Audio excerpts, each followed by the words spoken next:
本节目由外星人电解质水独家冠名播出。累了充充电，来瓶外星人。进入智能电视应用中心，打开芒果 TV 电视端，大屏 4K 更清晰。本季大侦探规则升级，设置侦探排名榜。每期由代理会长根据游戏结果发放由外星人电解质水提供的侦探徽章，玩家根据徽章数量进行排位。最终侦探排名前4的玩家将获得本季名侦探俱乐部闪耀侦探称号。侦探徽章结算规则如下：单期投凶时，侦探可在2轮各投出1票，共计2票；其余玩家可在第2轮各投出1票。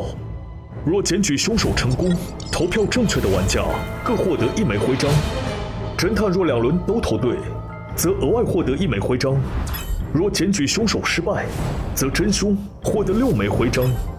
此外，每期将由内投选出1名 MVP 玩家，代理会长与玩家每人可投1票 ，MVP 玩家将额外获得1枚徽章。代理会长作为侦探排名发起人，不参与最终排名。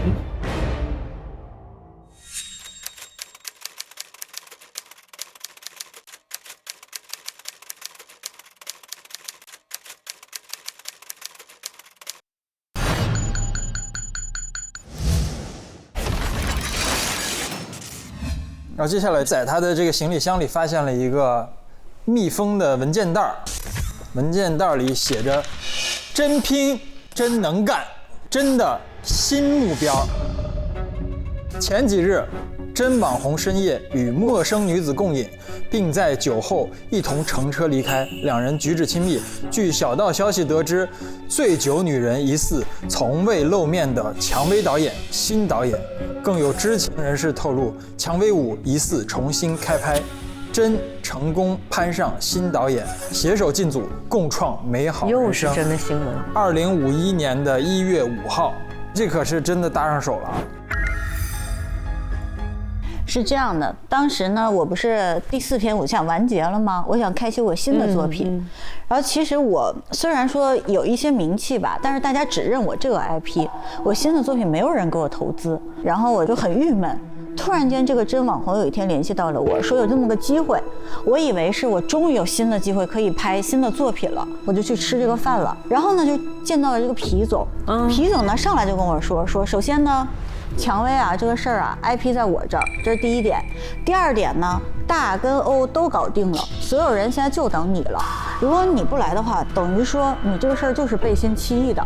如果不往下的话，对你的口碑是非常不好的。所以整体我就被绑架在那儿了，再加上当时确实也没活嘛。然后我想算了，那如果已经被哄抬到这儿了，那就往下继续吧，再拍一集。但是我内心是非常的委屈的，也是不甘的，所以那天晚上就多喝了几杯，多喝了几杯之后出血，就有这么个新闻。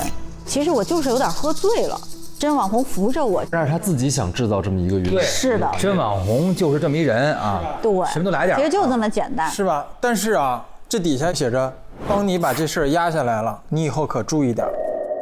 这个只是一个媒体的朋友，因为我不喜欢抛头露面，所以呢，但凡有一点点曝光的机会，我就会想方设法的把它给抹掉。我这个人就是很洒脱，不想揪泥于那些，怕麻烦是吧？怕麻烦啊，也不想曝光，确实怕麻烦，也麻烦写新的剧本。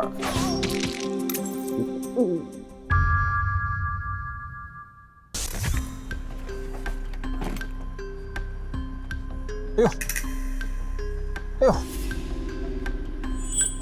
哎呦，导演这藏子有水平，有点水平，暖水平。皮总2月1号的剧本1月31号才发，2月3号的剧本2月2号才发。就是从第2天开始，所有的剧本都是皮总前一天晚上发给导演的。哎，这个事儿就是，皮总是第5季才开始合作的，对。皮总是从第5季才开始写剧本的吗？就是这一季的剧本都不是你写的了？那肯定后边改了呀。我第一天满心欢喜的去现场，然后他们就开始拍嘛。拍完之后，这个真网红就突然间给我来了一句：“他是有什么异能的。”我在监视器前我就傻了，然后我其实想喊咔的，结果没想到欧折过去了。但是其实你们演完之后呢，我也去找皮总去理论了，我说这个是我坚决不允许的啊，我的剧本我不能改。然后皮总就说，哎呀，差不多得了，你就由着他吧，他这个是资方的人，我也没办法。其实我也是一个傀儡，所以资方是曾网红带过来的，还有人对，因为他是带钱来的。是明白明白。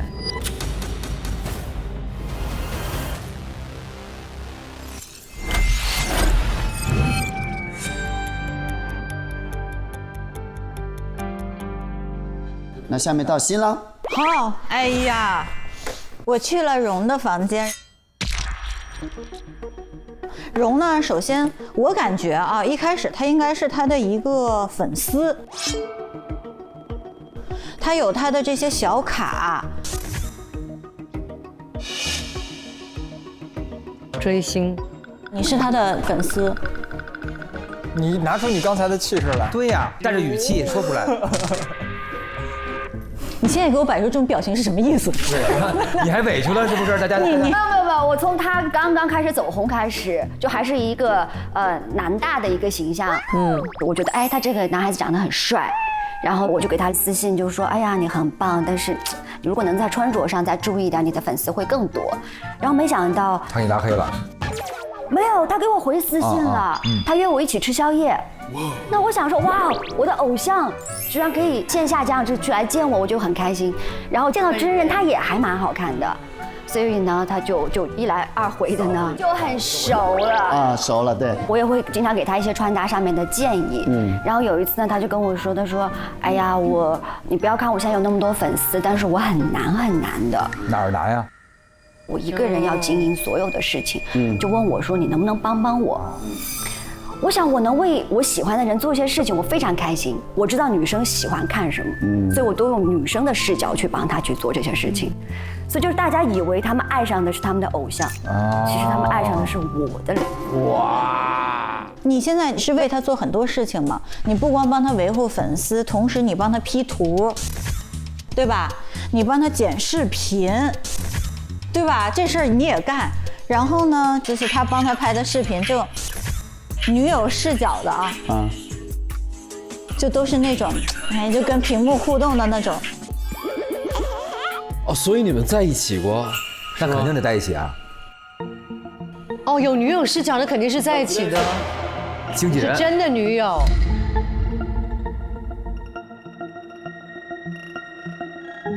对。哦。你怎么拍的呢？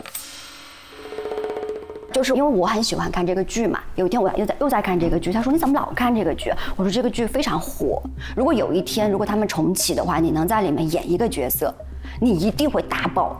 妈呀，你才是那个幕后推手啊！对，我只是把这个事情告诉他，但是没想到呢，他帮你实现了。没过几天，他就跟我讲，他说他通过一个朋友的介绍，在马上要重启第5季的这个项目里面，他拿到了一个角色。哦，我就非常替他开心啊！告诉他说，你就是一个季宝，好。然后他就进组了，进组没几天呢，哎，我突然看到网上有招聘信息，剧组就是要招聘一个服装师，然后我觉得哎，跟我的专业很对口，我也很熟悉你们的剧情，然后就应聘了，而且不要钱。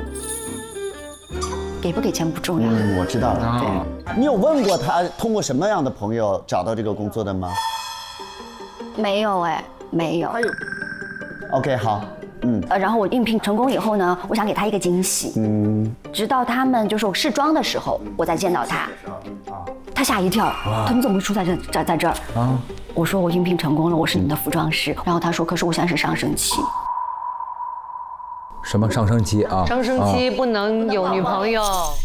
然后我说好的，我支持你，我们就偷偷的地下情、地下恋情这样子。这个没吹牛啊，因为人家有聊天为证。我没吹牛，没吹牛，这不是他自己的一个意义，就是对。哇塞，对，手机，这不吓人吗？手机。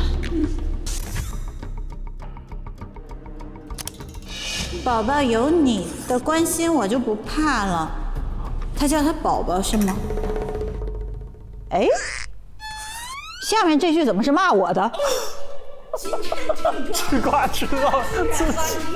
今天定妆，他居然质疑我的审美，真好贤是在说我吗？不是，我怎么能敢说您呢？那这个谁质疑审美是谁？谁质疑你的审美？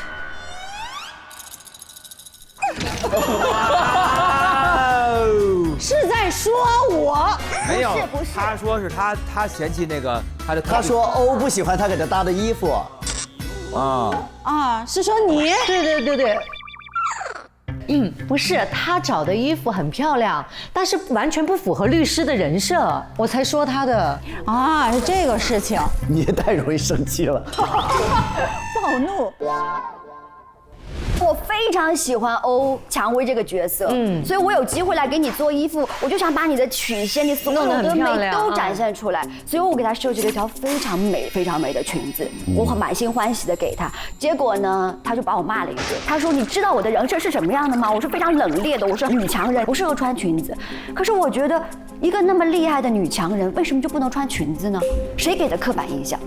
但是我作为一个小服装，我也不敢去顶撞主演，我就很委屈。他冷，你应该把我这身给他，这身硬。你这身是拉黑活的感觉。让他回真坏，他不喜欢我喜欢，然后你就说哈哈，还是我家修沟会哄人。修沟是什么东西啊？小狗。修沟。听着都是胃疼。修沟实在太恶心了，我接受不了。你为他做的只有这些吗？没有一些见不得人的事情吗？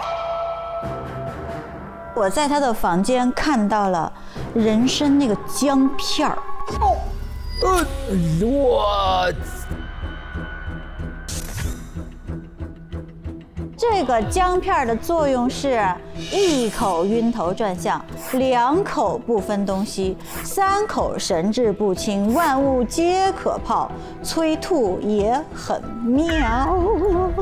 就是说你为了你们家那男的，然后就是说，这是你给他准备的，是你给我准备的吗？是你的想法还是他的？看着我的眼睛，来吧，看着我的眼睛，请解释。因为在开机的第1天，他就跟我说，他说蓉蓉，我遭受到了职场霸凌。谁霸凌他啊？因为他是一个空降的演员，所有人觉得他可能是凭关系怎么样进去的。他就是凭感觉来的啊。他告诉我，大就非常的看不惯他，给他白眼，不让他说词。那我想大怎么可以是这样子的人？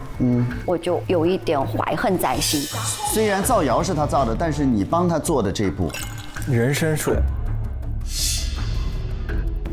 我想先讲一个，是因为当时的那个剧情呢，是说大不小心溺水了，然后我就要下水去，然后就会变成一条美人鱼现形这样。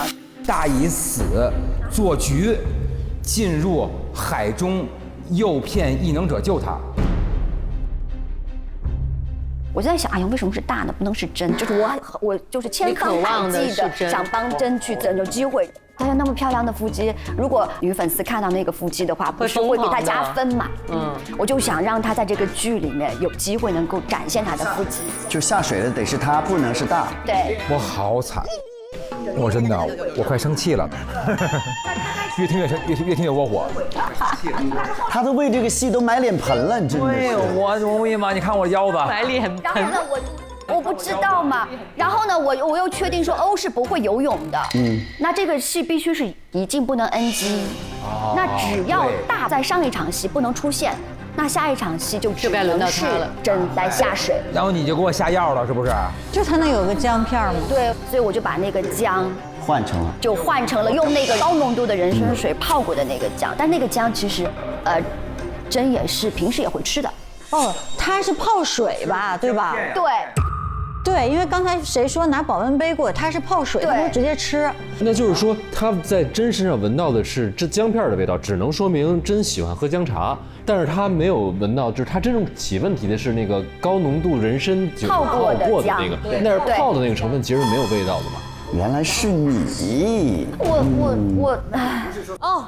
然后更好笑的是，他要蓉给他准备了一副全身的不露一寸皮肤的潜水衣。哎，这个主意是谁出的？这个不是导演要求的吗？不是，我没有要求啊。哎，但我接到的通知是导演要求的。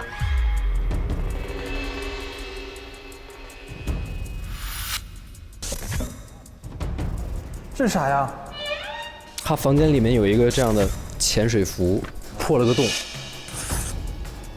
可是这里面到底是谁把他的潜水衣弄破了？你为什么？因为我想让他露腹肌。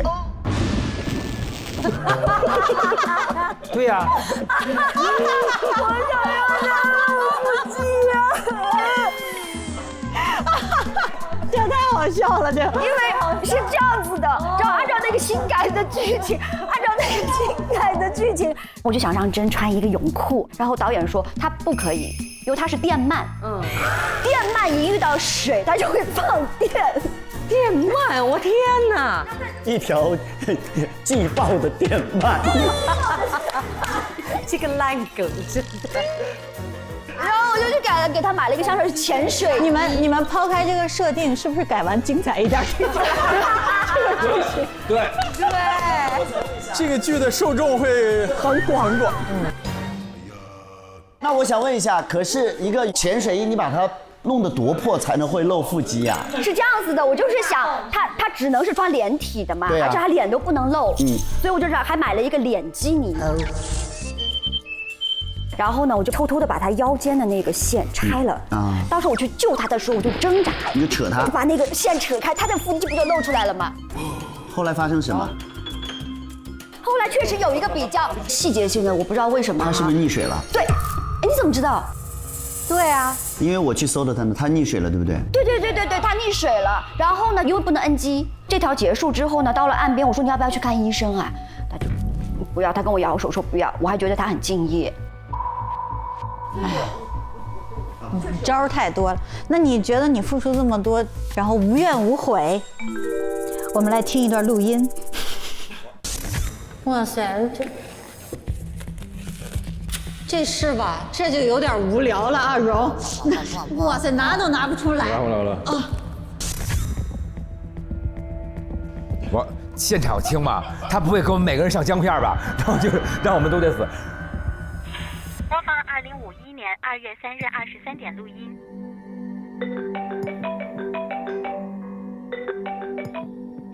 喂，今晚按时去呀。昨天你都没背到我新趴上。姐姐，我昨天累到手软，今天想休息。哎呦喂，是不是要陪女朋友啊？我看图里那个服装小妹总往你这儿跑，是你女朋友吧？你说那条草鱼，咋可能呢？他说你是什么鱼？都比不上姐姐一根脚趾头。姐姐，我去，今晚月亮不睡，我不睡。他说你是草鱼，我明明是美人鱼。你怎么录到的这个录音？我是美人鱼。我知道你是美人鱼，怎么录到的这个录音？美人鱼是这样子的，因为我不是经常会给他在剧组就是拍一些女友视角的视频嘛。对。然后呢，那天收工比较早，我就去他房间，就想帮他再拍一些视频。进去呢，发现他不在，然后我送了他一个玩偶，那个玩偶是有录音功能的，我就看见上面显示有一个新的录音，我就觉得很好奇嘛，我也没想什么，就顺手一点就听到了刚才的这个录音的对话。在玩偶上。对。那谁录的呀？就谁？玩偶自动录的。自动录的。对。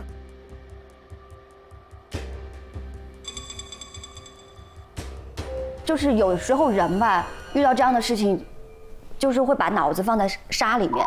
我第一反应是说不会，他可能是这个圈子可能逢场作戏。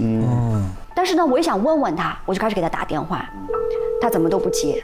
然后我就在他们住的那个酒店门口就喝了很多酒，但是呢，打了一晚上。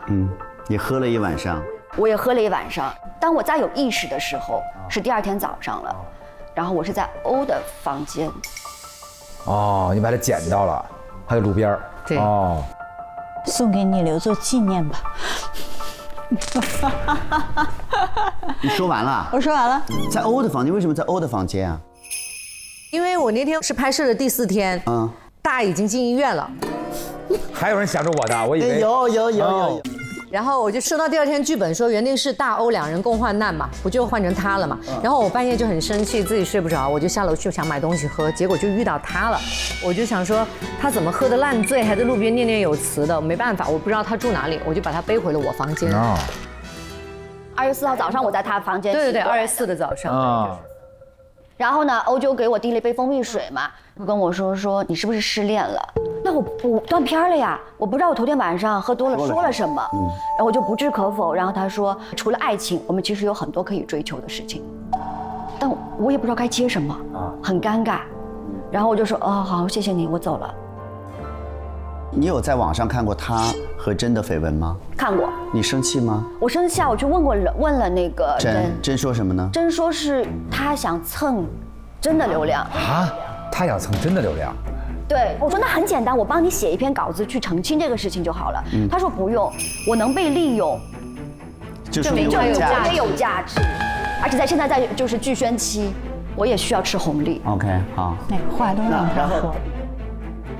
然后你就走了，然后呢？然后我就想一想，确实，虽然我没有脑子，但是你有脑子，但是突然1分钟，我又觉得说，哎，我确实不能这样，但是我应该再给真一次机会。还要给他？就是昨天晚上我们不是彩排嘛，彩排完了以后，我就问他，你昨天晚上为什么不接我的电话？我给你打那么多。但是他告诉我说，蓉蓉，不好意思，我昨天晚上很早就睡了，而且昨天晚上我还梦到你，哎呦，好想你哦。恶心！我一下心里面就觉得，那这个人嘴巴里从来就没有过一句实话。所以我就想，好，我能祝你成功，我也可以折断你的羽翼。哇，复仇了，复仇了！复仇者联盟，我今儿这头发，哇，黑寡妇，你做什么了呢？不能说。我们做什么呀？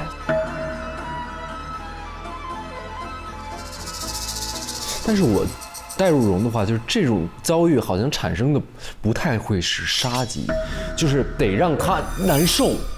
你不是靠这个上位，不是又计划这么多，我现在把你这些都毁掉，我揭穿你，是吧？我把你真面目揭穿，就是这种才是就更符合，而不是说我受了这个情伤就是因为他还爱着他呢。不爱了，没有呢。我觉得那时候已经不爱了。我明白，你只是觉得不爱了。没有，除非他有隐瞒什么。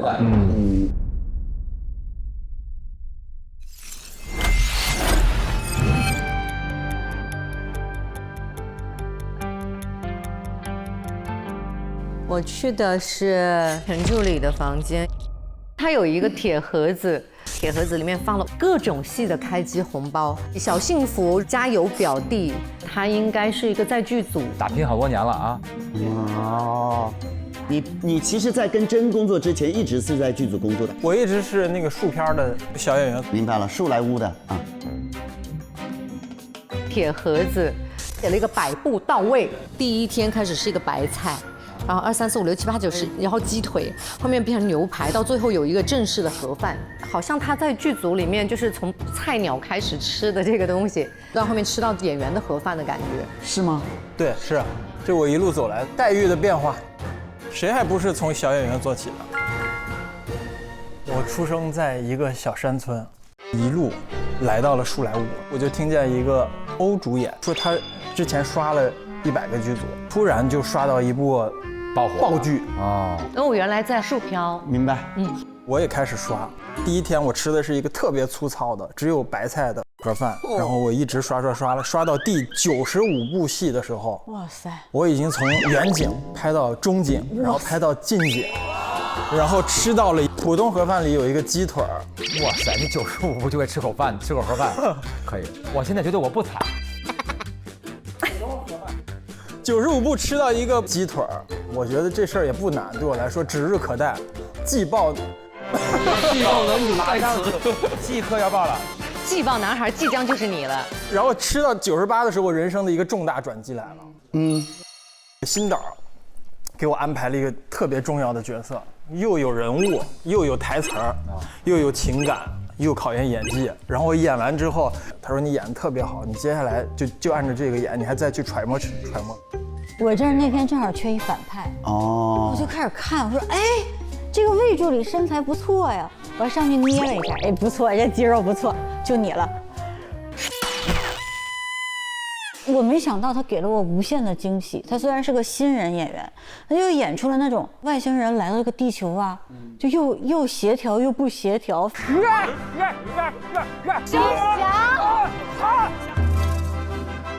又聪明又不聪明，占领安平了。哎，那个角色掌握的太好了，我说对吧？太厉害，一下打动了我。新导夸奖完之后，给我了一个带牛排的盒饭。他说：“接下来你就按照这个演，你一定会更加成功的。”第二天就准备好了一切，但是我刚开始走戏的时候，皮总就把我臭骂了一顿，说你说话带口音啊！我说我说话带什么口音？怎么会说话带口音？口音啊！然后我就说，而且我都没怎么演呢。他说。不用说了，接下来把你的所有的戏都删了啊，然后你现在的戏你也改成哑巴，今天把它拍完，后面你就没戏了啊！天哪！我当时就说为什么？就是这怎么就是每天反转这么多这个剧组啊？就是说你到底有没有口音啊？我没有口音，我演戏的时候说的都是普通话。哦，你说你是会这些的啊，然后故意挑你茬儿啊。你不是一直自己在拍吗？为什么会去给真当助理呢？给真当助理就是有一天啊，跟我特别好的一个群头，他说我们有一个认识的一个网红，急需一个助理，10天给1万块钱。哦，这给的太多了呀。他助理1天的工作，今天你嘟了吗？度了，就干活了吗？干活了吗？对 ，do something 啊 ，do something， 看得我弯愣弯愣的啊。太多梗了这一期，太密了。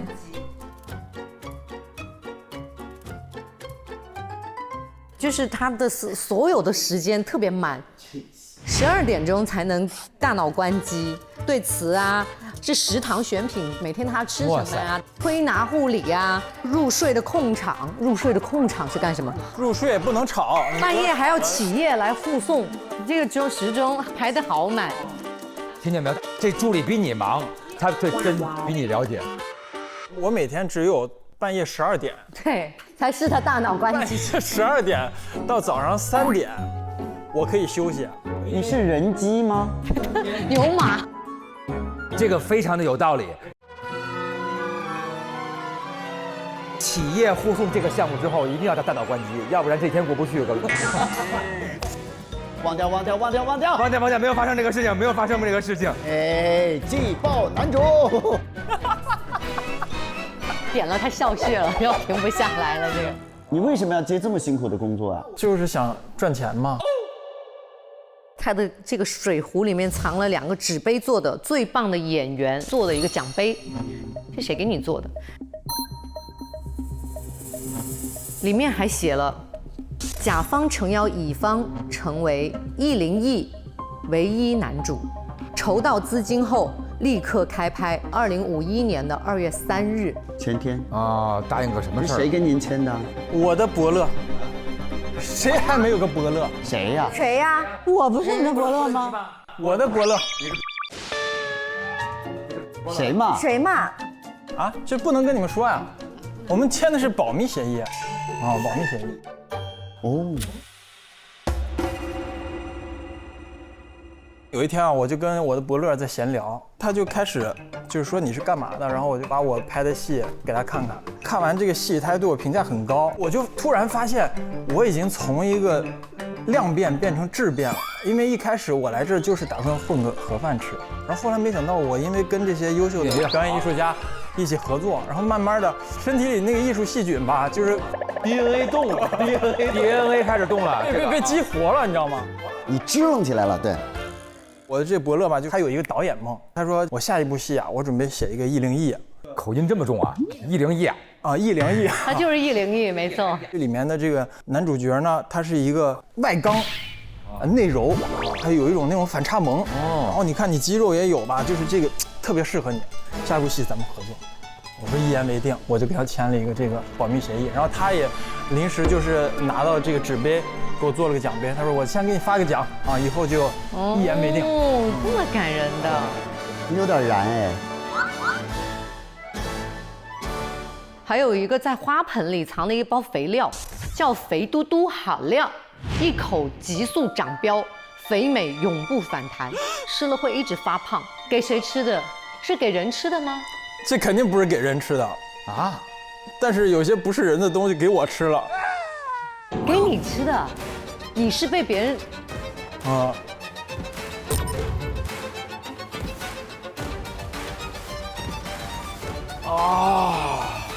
因为他身材好，然后有人没有这个身材穿肌肉衣的那个人啊，真房间里发现那个肌肉衣，这是什么玩意儿？无需节食流汗就能拥有嘶哈身材定制硅胶肌肉衣。哎呦，是让你长胖。对。你家哥哥害了他是吧？啊，你家哥哥真是下作，哎呀，真不是东西啊！我对他那么好，一天就睡3小时啊。有一天我吃盒饭，我就说这盒饭今天味儿不对，然后我就去想问问我的老板，我说以前你有遇到过这种情况吗？这个盒饭怎么回事？然后我就走到门口的时候，就突然发现，真网红的门口扔了一个跟我一模一样的盒饭，旁边有一包猪饲料，我一打开一闻，跟我盒饭里的味儿一模一样，我就觉得他是不是给我下料了，然后就敲门去问他。他不在房间，然后另外我在翻他桌子的时候，还发现另外一件非常非常让我气愤的事儿，不可饶恕。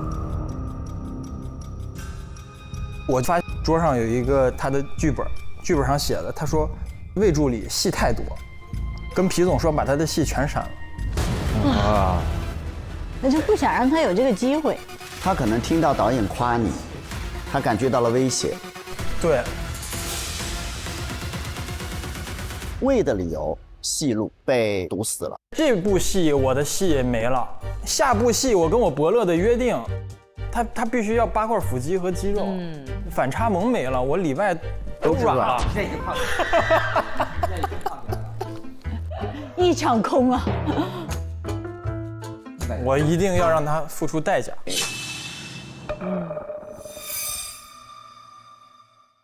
还有在背包里有一个便携的这个氧气罐，是开过用的。我摁了一下，里面还有。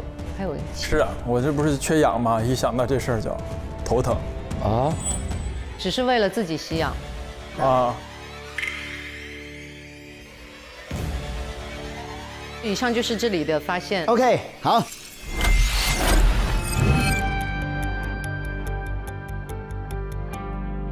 神秘的张飙车来了。对。现在已经基本明白他为什么老开车了，就是说四处都能揽活，因为他是一个摄像师。啊？什么？他是一个摄像师，他在车上偷拍各种人。咱们先看一段他的作品，然后他一拍，咱们就会失去尊严啊。然后你看。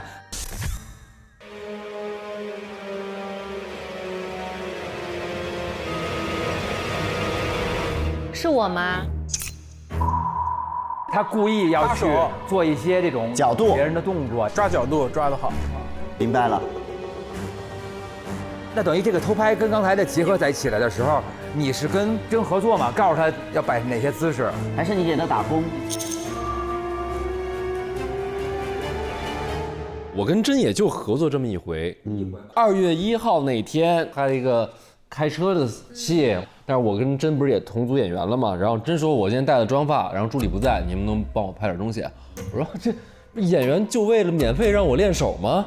我说行，你要拍什么内容？然后他就说我会跟欧怎么样，你把这些用你的视角记录下来就好了。然后我就拍了这些，就给他。他没有提出要求说要我们看起来像有肢体接触。哦，他说拍一些犯傻的视频。啊，给粉丝啊，一看就是甜甜的。哦，那我懂了，那就还是他提出了要求。可见我太会满足，你太会了，真的太会。这边还有个捧臭脚的，创作。还有一个张梦者，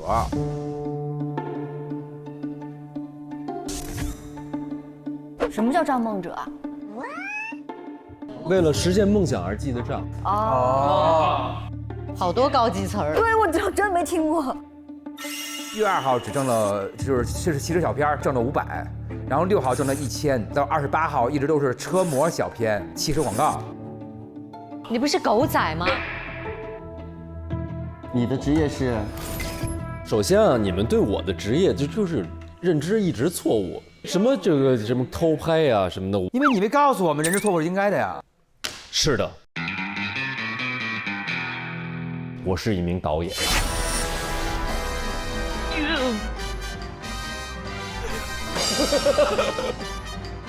啊，你们俩的那个线吗？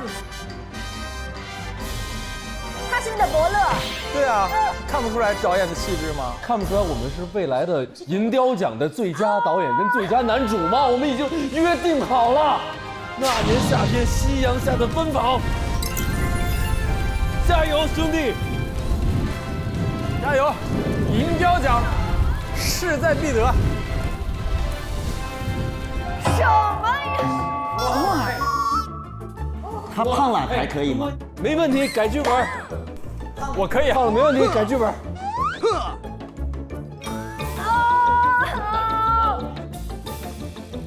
是这样的，我呢从小在树来屋长大，我从小就是听导演喊开机跟咔的声音，这个地方承载了无数人的影视梦，然后这个是我导演梦就诞生在此。你说完你是导演之后，我们就该合理生气了。有一个是咱们这个蔷薇的故事这个介绍小册子啊，先他评论了新导演发疯的驴无领导力。没有领导力也就算了，什么叫发疯的驴？导演，我忍不了，我真的忍不了。逼死你！哎，这驴是什么意思？什么行为可以被称为是发疯的驴？你给我解释一下。你给我解释一下，什么叫发疯的驴？这太过分了！这太过分了！旁边还有一位你举你什么手？你们两个的头才是埋到沙子里。哈哈哈哈！哦，这个太像了，发疯的驴。不怪你，不怪你，不怪你。他是驴的意思是倔，就是你坚持你那个点。哦，发疯的倔驴，你能接受吗？倔驴比驴强。直接说驴太过分了。太好笑了。他身为一个导演，评价你的演绎一般，说你主演一般。一般只能全国第3。你说我的主演第3。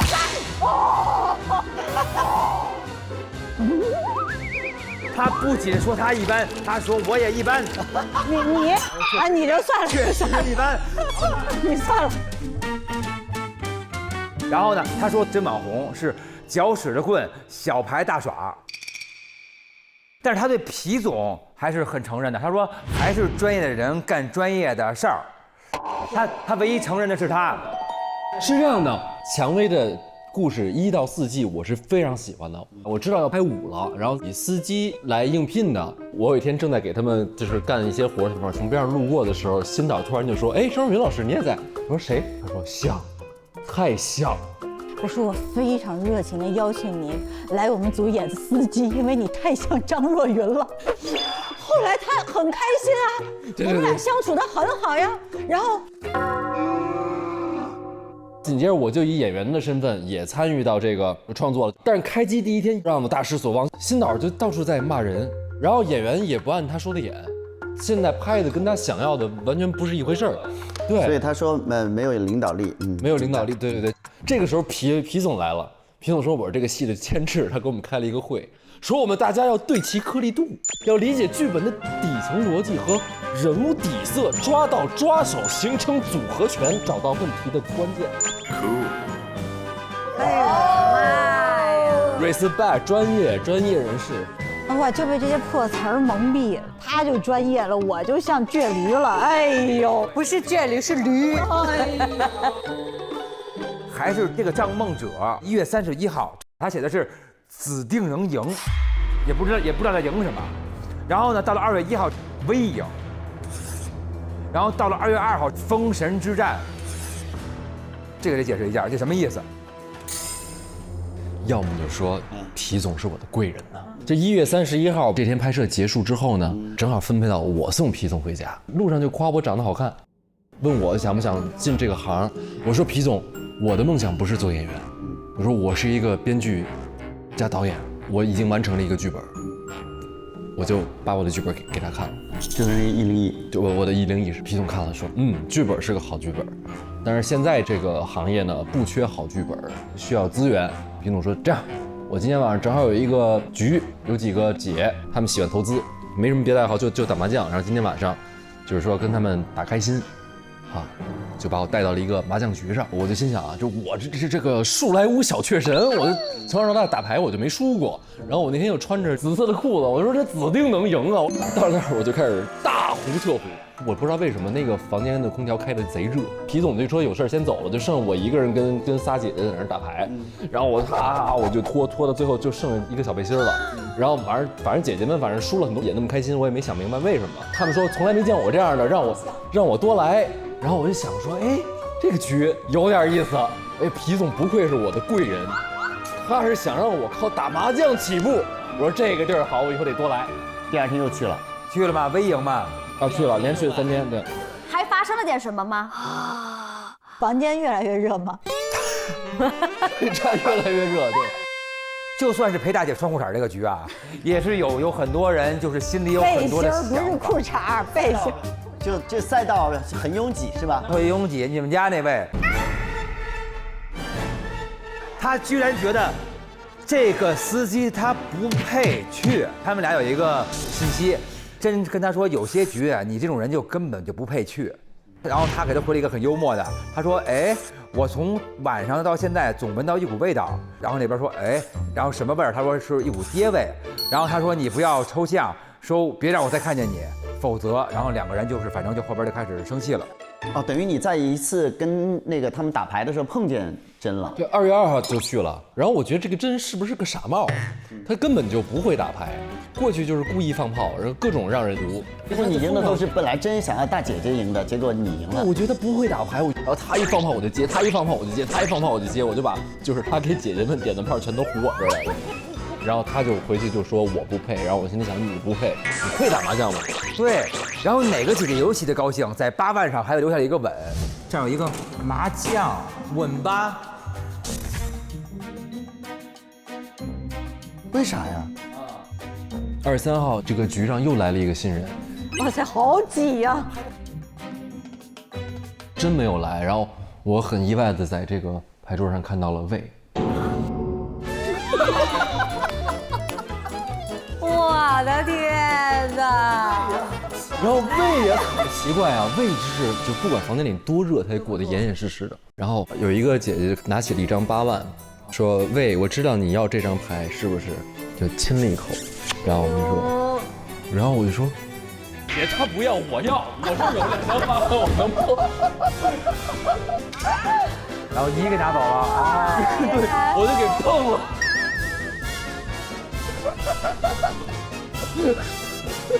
我通过你们刚才这个描述呢，感觉到一种浅浅的侮辱。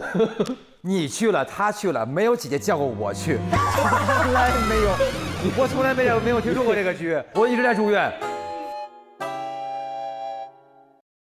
你没看明白这什么事儿？我也不知道，我那天刚入局啊，我被皮总骂了一顿，臭骂了一顿，然后把我后面的戏都删了，改成哑巴了。然后后来我就去找甄嘛，我说甄哥咋回事啊？这老板为什么把我戏都删了呀？他说这没事，咱们还有的是机会。他说这样，我晚上给你安排个局，你去跟那些姐姐们打麻将，说不定咱就有机会了。他让他去跟他竞争啊，但是后来我俩聊得特别好。哇，你们俩好清澈呀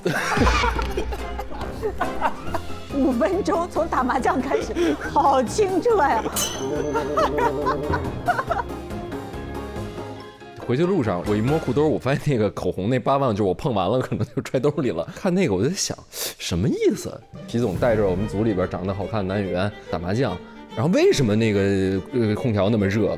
然后为什么他们就是要拿这个口红去逗魏？然后我明白了。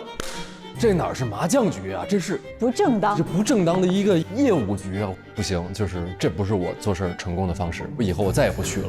然后我要把这个东西放在这儿，引以为戒。哪怕我还是回去拍小车的模型，我一步1000这么攒，我也脚踏实地的，就靠这个把我的这个导演梦来实现。没了。没有了，就是关键很奇怪的在于，现在你跟真没有任何的冲突啊。有啊，他在麻将局上把真给挤走了。那是真想杀他呀！好，谢谢。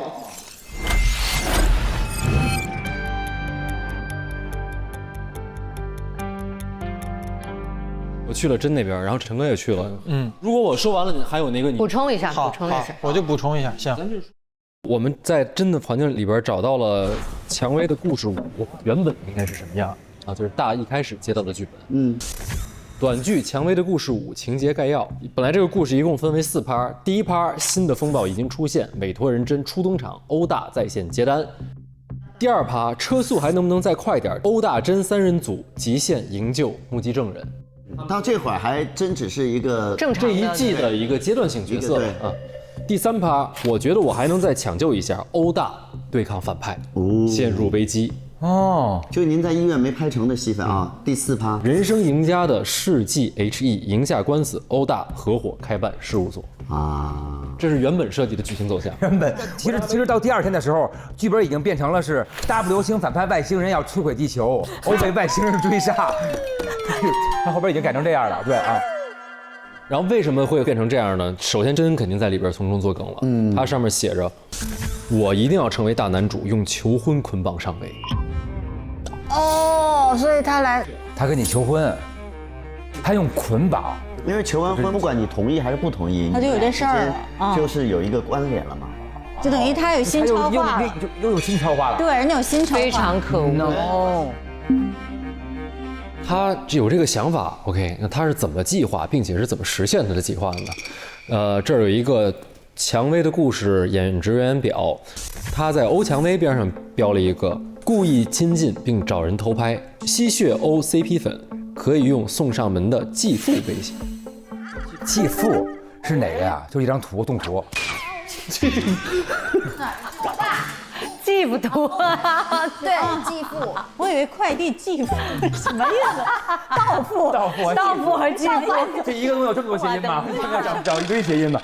也就是他掌握了欧的一个不为人知的秘密。什么叫送上门的继父？你知道他在说什么吗？确实是我的继父。我在小时候呢，就是人见人爱，就是长得就很漂亮。我这么平静的说说，就是没错，所以然后所有人都会说我长大以后就会成为大明星。我的继父从小呢就也很喜欢我。你知道一个女生怎么摆脱这样的人？我就想到了一个嫁祸的办法。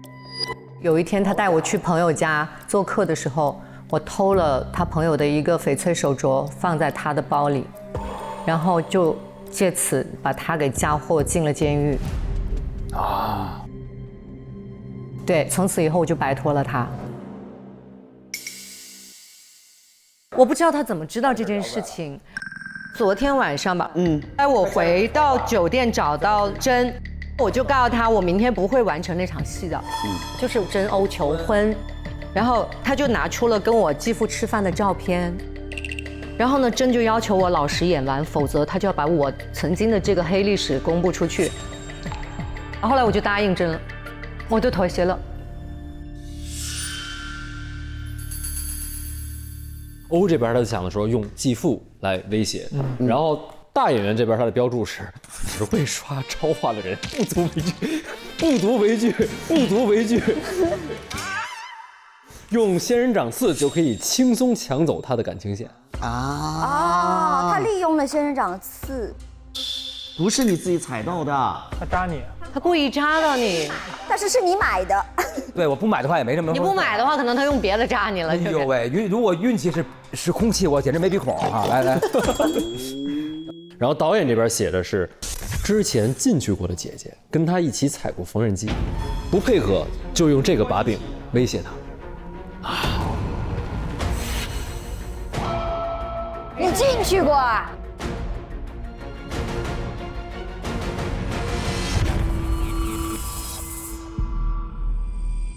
那你是因为什么坐了牢呢？啊，对啊，你们看我没有觉得？什么啊？什么意思？其实我坐过16年牢，那么在我当年发生事情的时候，我是25岁，当年我的名字叫做无人看。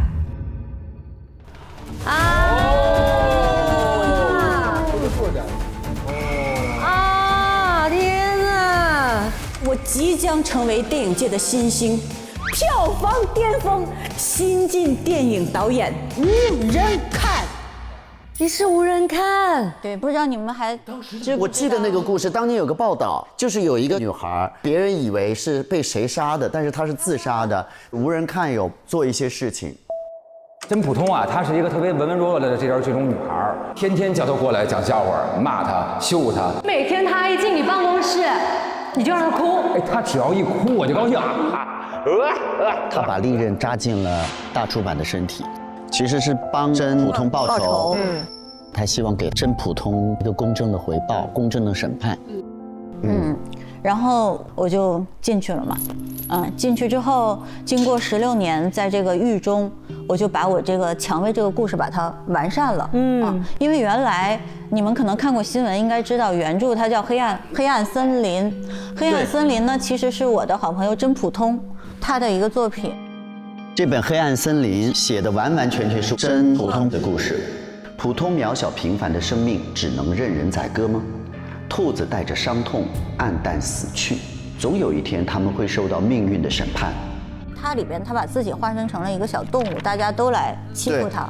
可是我作为他的好朋友，我并不认为那是他的初衷。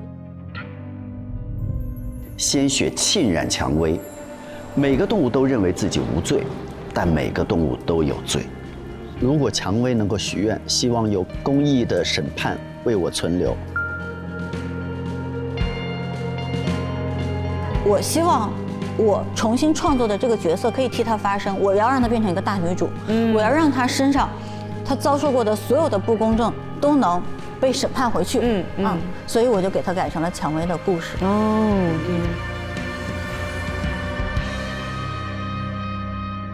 但是我回来当导演，我不能叫无人看，因为我有案底嘛，我有案底的话。怪不得他不愿意抛头露面。我没有办法重新出发，所以我只能给自己起个名叫新导演。新导演。对，然后我就到处去试啊，去参赛呀。命运的齿轮就转动了。我在一个短视频大赛里，我得奖了。他们就说你可以把它拍出来，然后就发生了后面的一切。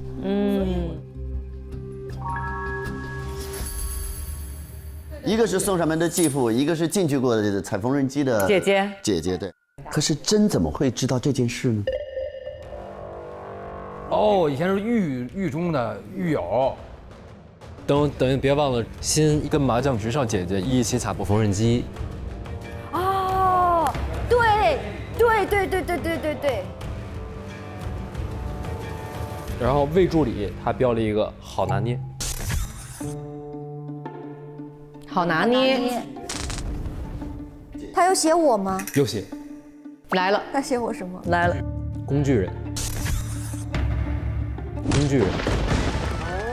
完了，心碎一地了。哇哦，好没有情感啊！我补充一个啊，就是真那儿有一个小本儿啊，小本上面第一页写着“加油，季报男演员”，然后旁边画了一个美人鱼。荣送给他呢。可怜的小宝啊，真的太惨了，小美女。没事，加入我们超话。那里都是爱。都什么玩意儿？这都拉会员了是吧？然后还有一个，他在最后一面写了一个，然后每个人都认为自己无罪，但是每个人都有罪。如果正义会迟到，那我就化身正义来审判。难道普通平凡的生命只能任人宰割吗？我不会再让蔷薇失声。然后荣在每一季都帮他整理了所有的人物的关系的梳理啊，有第一季糟糕了，我被职场整顿了，天哪！第二季是谁都别想 ABC 我，第三季、第四季都有了啊。这就是前面几季的，我帮他总结的。我也是这个剧粉，因为你们前4季我都看过。这是他整理的，反正就是他很用心。最后看到一张照片啊。就是真的照片，这个是真啊，这个是咱的皮总，中间是一个大姐，有一个局，所以真也是通过那个穿金戴银的姐姐拿到了这个剧。对对对。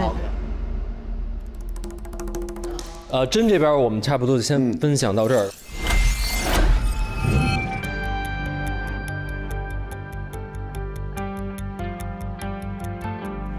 哎，新导，我想问一下，就是这个整个剧就是不能 NG， 只能一条过，这是谁定的？是因为他的时间非常有限，他只有6天，所以我呢，不是哎，不是我的时间有限，是皮总说的。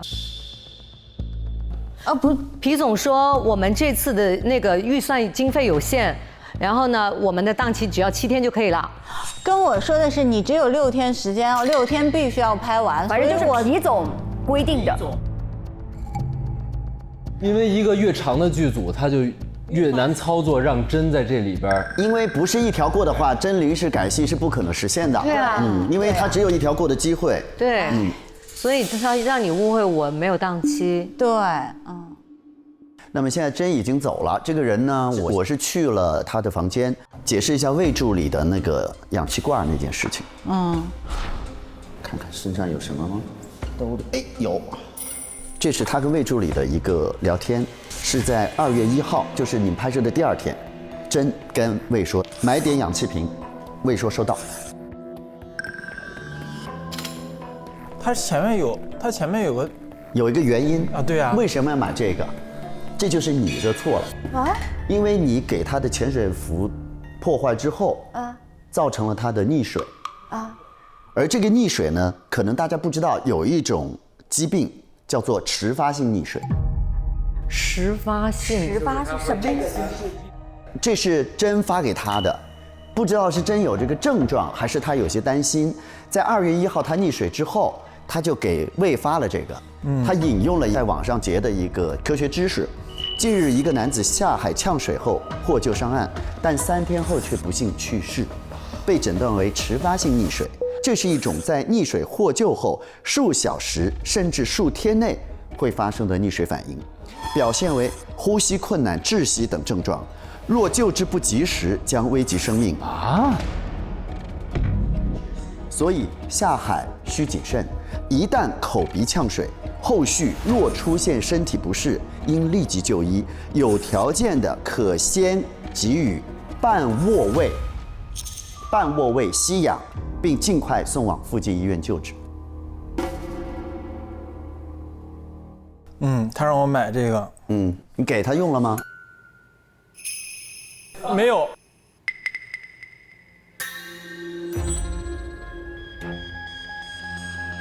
真没有下水，下水的是魏，对吗？对。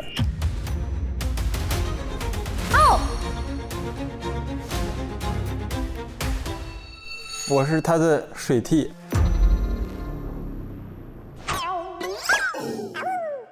请记住脸基尼，对不对？对。啊！但我摸到了肌肉，摸到是他的，所以你爱的是他。没有，我不是因为腹肌才爱上的。下水的戏是一个意外，因为那天大生病了嘛。对。真他就说今天有一个临时的活，就是你得替我下水。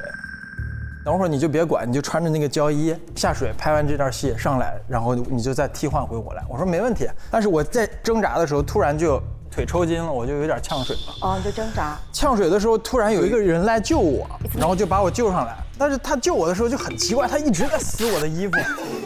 然后我也不知道，你打麻将都没脱过，我也不知道为什么，就是他为什么要一直？我天哪！然后他越撕我衣服，越呛水呛得越严重。明白？啊，然后我隐隐约约的从那个缝里面看到是绒我看到是绒，把你衣服撕开了，把我的衣服撕破了。人家想干什么，挑这时候占什么便宜，什么意思？我也很迷惑呀。对，然后上来之后，他问我有没有怎么样，我也不敢说话，我就说没事没事。包括他们说你要不要去医院，你也不会会说。对，我是摇头。然后真哥也特别关心我，他就说你今天溺水了吧？有一个叫迟发性溺水，如果你觉得不舒服的话，你就提前备一个氧气瓶。如果特别难受的时候，你千万别死了。他不像是那样的人啊。对他不像那么好心，对吧？不是啊，他要继续给他当替身呀。对呀，我不能有事儿啊，我还得伺候他。对呀，每天21个小时呢。我呢，刚才已经通过我在舒莱坞的关系，已经把尸体送去尸检了。如果待会有消息的话，法医会把尸检报告送过来，我们就会大概知道他是因为什么原因。然后呢，现场呢有2个固定机位，这2个固定机位是没有人动过的，而且全程在拍摄。所以呢，现在最主要的就是，首先谁去过真的房间？在这个所有人在拍戏的过程当中这个极限操作，也就是说，大家的这些房间其实是围绕这个必经之路这条通道的。那么怎么能够上到2楼？必须是在这儿有遮挡的时候。我们现在知道呢，大家都在自己房间里面。对。而且从2点开始，我对了一下，你们每个人的出场的点和你们所花的时间是非常严格的，按照昨天晚上你们排练的时间点来的。对。而在这个过程当中，也证明这个人他非常清晰的知道所有人的动线，他要能够避开所有人。在各位的动线当中，有过几次有可能会被遮挡的一个是蛋糕车。这里是2点到2点05分的时候，没错，是这里是有个蛋糕车遮挡在这儿。接着绒班 KD 版入画也到了这个位置。然后接下来是张入画，张入画有个很重要的点，他说过这个柜子门很大，打开之后能把拱门挡住。对，你在这充气球的时候，这里是可以过人的。这个时间点是2点10分到2点20。下面大推着礼物盒进来了，也路过了这个门口。这个时间呢是2点20到2点25。接下来荣抱着玩具熊入画了。从2点25分之后的这3分钟里面，这个玩具熊入画之后，这里就彻底被挡住了，因为玩具熊后来就待在这儿了。中间只有一个瞬间是保安冲进来，因为熊要倒一下，发生在2点25到2点28，把它扶好了之后，从2点28大家陆续入画，4人坐定，然后2点半钟的时候欧入画。2点半。所以呢，其实中间陆陆续续都有被挡住的时间，也就是说每个人都可以有机会用这条通道。而且注意这里可能他还真的需要2次机会，因为每个被挡住的时间都不是特别长。他上去之后，他还得瞅准点，还得下来吧。当然，这一切都是在我们默认辛不是凶手的前提下，因为他完全不需要这些遮挡。我直接窜过去就行。我倾向于25到28那次一定是一次行动。大是容得上一个因为如果咱们得定义他那个玩具熊被碰倒的时候，我是25，得是他下楼的那次吧？因为如果他那会儿刚上楼的话，就完全来不及，他下边后边就全穿帮了，必须得25到28小熊倒那次得是凶手下楼的那一次。他从那儿走完了之后，马上就是连上带下了，来不及啊。可是之前呢，前面他可以啊。他得上楼吗？上完楼他还得下楼吗？不能保证熊倒是因为那个人过，那只是有一个可能性。对，我们不能100%确认是不是那个熊是被撞到了倒了，有可能就是一开始放没放好。还有就是，到底是用什么方法杀的？我去到他的现场呢，很清晰的看到这个人的嘴唇发紫，指甲尖也都是紫的。这就是非常典型的窒息发干的情况。窒息是因为血液里面缺氧，导致这个人整个的皮肤泛紫。对。那么窒息呢，我们知道有大概几种方法，一个就是直接物理性的掐脖子，掐死啊，勒。但是这个呢，脖子上一定会有，因为这是一个非常大力的一个举动，他的脖子上没有任何的伤，这个我观察了。那还有另外一种方法呢，就是闷，就是捂住他的口鼻。但捂住口鼻呢，就会存在他会要挣扎。可是现场没有挣扎的痕迹。桌上有非常多的墨水，然后有很多画纸、很多画笔，没有凌乱，没有打翻，所以没有发生过任何的打斗。所以呢，他的死法呢，应该是缺氧，但不是暴力导致的。那么就有2种可能性，一个是用捂鼻子的方式，但是是在他昏迷的情况下，或者是在他失去知觉的情况下，捂住他的口鼻，就联想到刚才那个蓝色的小喷壶。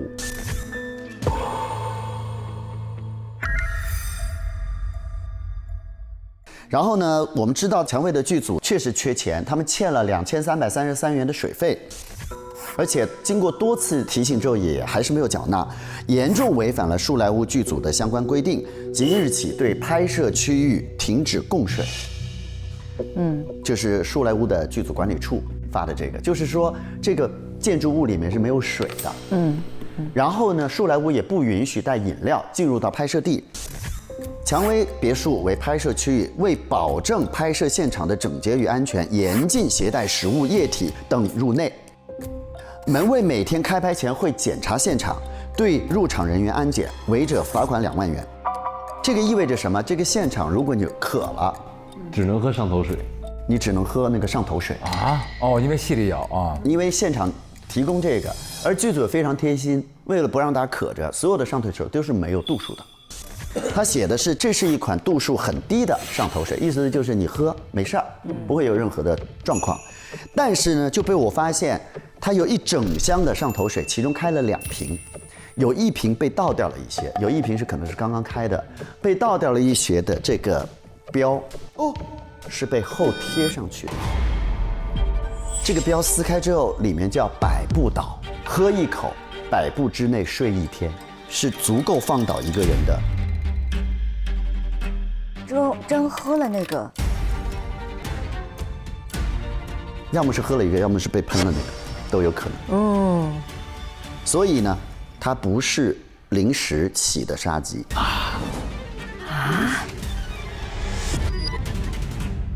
有人提前准备了这个标。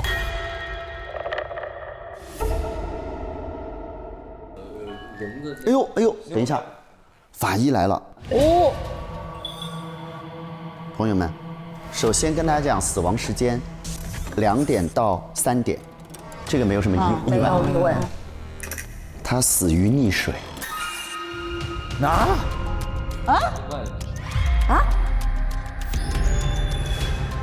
可是溺水的是他啊。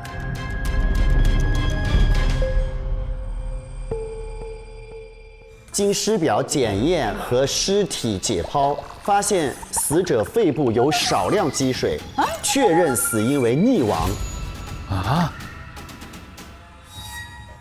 少量积水溺死的，可是我们这个楼里没有水。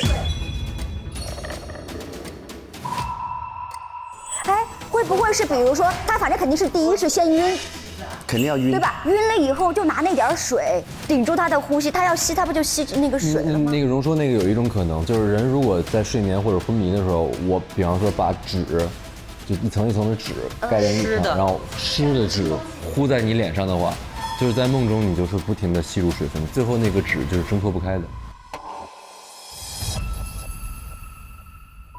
不是那个只能算是窒息，但是它不会出现少量积水。我觉得他得吸呀。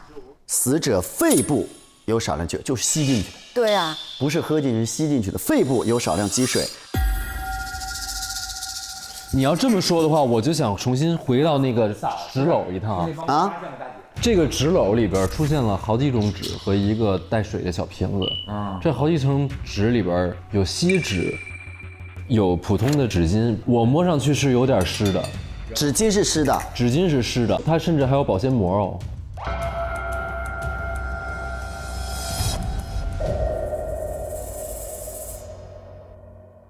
那请问为什么要用这种方式不直接勒死他？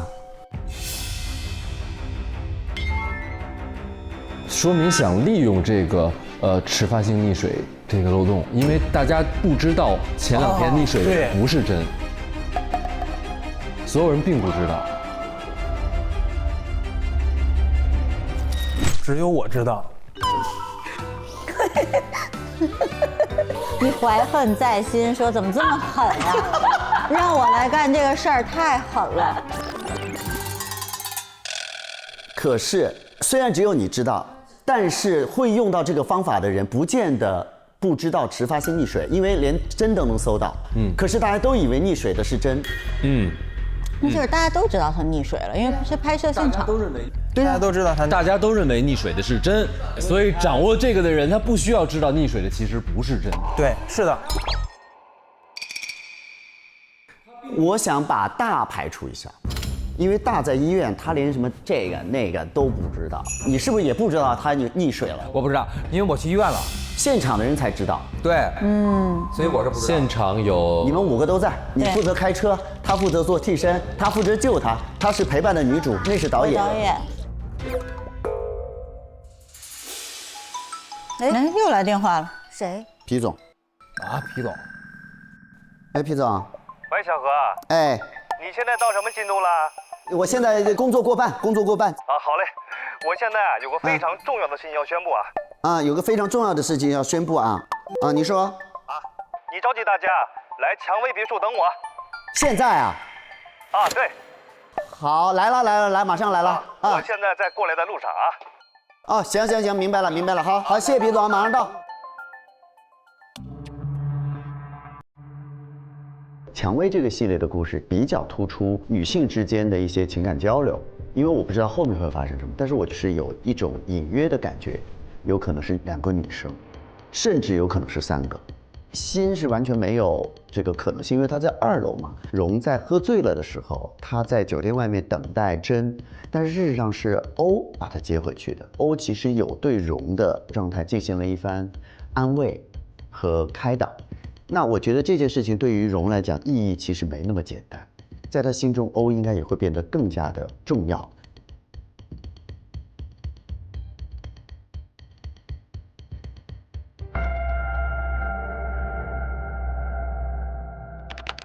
Here we go！ 哎，怎么着？皮总来了吗？大家坐一会儿吧，等等吧。他找我们有什么事儿？他说他有重要的事儿。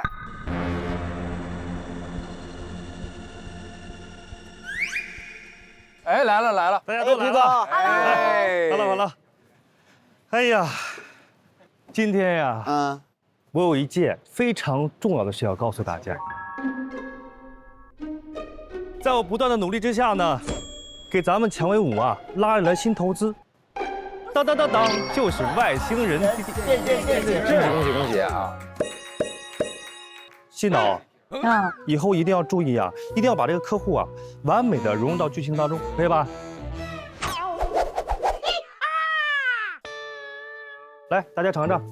谢谢皮总。哎，你们尝一尝。行，谢谢。累了就充电补充水分和电解质。好。另外这个异能小队和外星人的故事应该加句口号。外星人电解质一喊口号，那电量拉满记住本来想反驳，你喊这口号无力反驳。怎么办呀？咱们现在这剧组歇会儿吧，别拍了。我们现在摊上事儿了呀。对，这么大事儿，人都没了，还要这么努力吗？不应该我都跟大家说了，我会处理的，大家放心更何况呢，何侦探已经在这儿了，一定会给大家一个交代的。另外，今天晚上任何人呢不能离开这个园区了。我在园区外面给大家准备了临时帐篷。拘禁我们明天把所有的戏拍完，我再放大家走。不行，我明天安排了别的事情，我明天9点也要开1个小时电话会议。对，人有事儿呢，明天必须拍，你自己的事情自己解决啊。可是我超话上还有好多人等着我呢，主演都没了，怎么对？那真怎么办呢？他的角色。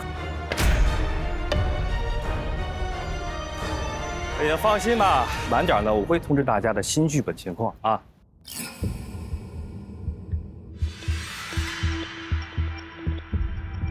这时间不早了，那小何，你给我来一下。其他人散会。好嘞，跟我汇报一下现在的情况。哎，好，我跟您说说吧。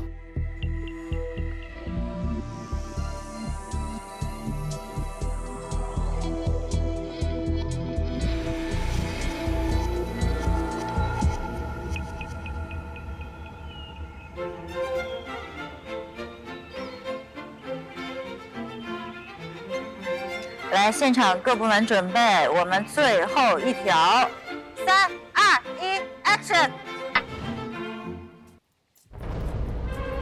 蔷薇，你别做傻事啊，蔷薇。开门。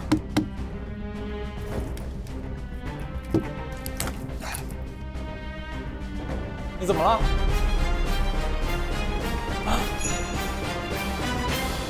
可以，杀青。怎么是你？杀青！杀青！杀青！杀青！杀青了！所有人拍大合照。杀青了，2位主演。那我先不跟你说了，我这边忙着呢，他们叫我了啊，拜拜。我忙着呢。辛苦了，大家辛苦，下期导演辛苦。谢谢导演，谢谢导演，辛苦导演，辛苦了，姐姐辛苦了。皮总，皮总，皮总，皮总，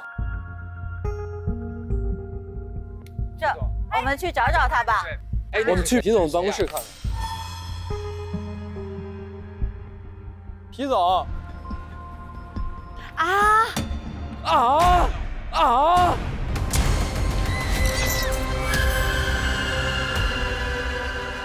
你看看，就是，而且他也是这么死的。你看，他看看这个，哎，他也是这，哎呦喂，嘴巴也是紫的。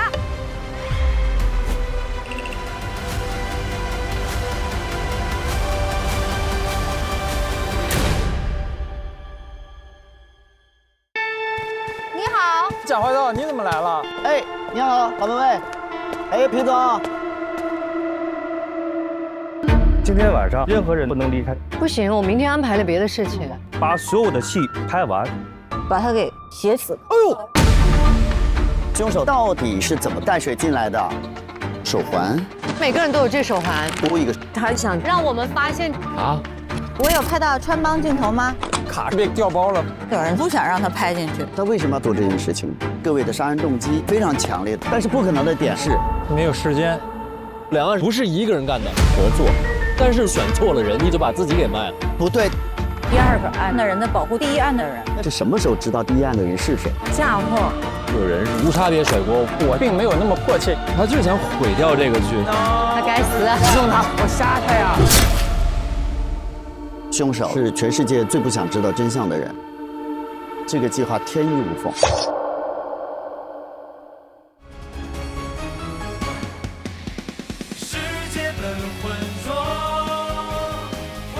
本节目由外星人电解质水独家冠名播出。累了充充电，来瓶外星人。